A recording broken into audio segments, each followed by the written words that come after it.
This morning we're launching a new series called Today's Real Heroes. Our national correspondent Natalie Morales is here with an unforgettable pair. Natalie? And it's a story you have to see to believe. Our real heroes today are Dick and Rick Hoyt, better known as Team Hoyt.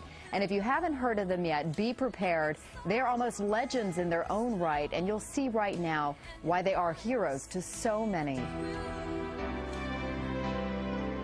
This is one of the greatest love stories of all time, a story of a father who climbs mountains and runs to the ends of the earth and back to give his son a better life, a life that transcends the limitations of his body. Rick Hoyt's fight started at birth 44 years ago when the umbilical cord was wrapped around his neck.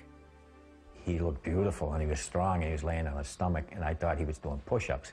But what it was, he was having spasms. The doctors told Dick and Judy Hoyt that their son had cerebral palsy and would never be able to walk or talk. They said, forget Rick, put him away, put him in an institution. He's going to be nothing but a vegetable for the rest of his life. And we said, no, we're not going to put Rick away. We're going to bring Rick home and bring him up like any other child. So when the Hoyt family went to the beach for a swim, Rick went too. He'd sink down at the bottom and he'd look up and start laughing. He played street hockey. We'd just get a stick and push him in a chair and hold the stick for him. We did everything with him that we did with the other two boys. And Rick responded. And you look in his eyes, and he was looking right at you, and you could tell that he understood everything that you're talking about. But it wasn't until he was 12 when Rick found his voice, called the Hope Machine, a computer system created by a team of Tufts engineers. Hopefully people will look at me as an intelligent person and look past my disabilities. He could tell us exactly what he wanted, how he felt, you know, where he wanted to go. And it got him to go to school, and he got to be able to talk to a lot of other people. It was at high school where Rick first learned of a 5-mile charity road race for a paralyzed teenager. And he said, Dad, I have to do something for him. I want to let him know that life goes on. For Dick, who wasn't a runner, it was a call to action as a father. Rick told me, he said, Dad, when I'm running, it feels like my disability disappears. And that was all Dick needed to hear. Now, at the age of 66 and 44, Dick and Rick have run 950 races, 60 marathons, including their 25th Boston Marathon this year. They even started doing triathlons, competing in 6 Ironmans, the ultimate test of strength and endurance. All the way, Dick pulls, pushes, and carries Rick's 110-pound frame over the course of the 2.4-mile swim, 112-mile bike ride, and 26.2-mile run.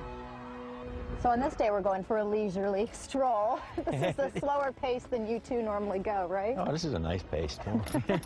It's a good break. But they don't slow down for long. As long as we're still having fun, we're enjoying it, and we're healthy, we're going to continue doing it. But it's Rick's achievements on the sidelines that are most awe-inspiring.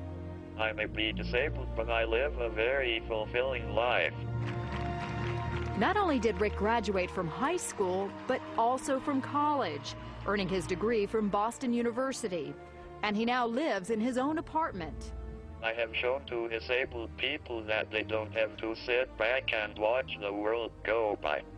They too can go to school, get a job, and be included in everyday life. The Hoyt's motto is simply, you can. And they've made so many believe anything is possible.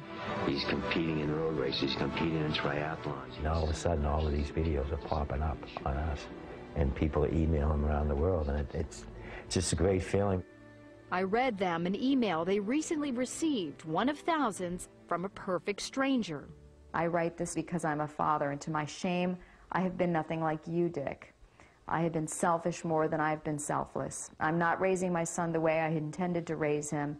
And up to this point, you could say, I've failed. But yesterday, in a moment's time, I was changed. My heart was broken when I saw how much you must love your son to put yourself through such agony that he might experience the thrill of the race. Yesterday, it became less about me and more about being my children's father. I thank you, sir. You hear this over and over again. Yes, yeah. It clearly is, it touches you every time. It really does, yeah.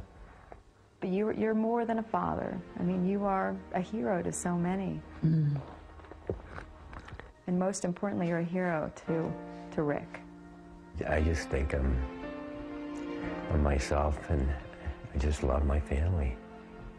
And I just want to be the very best father I can be.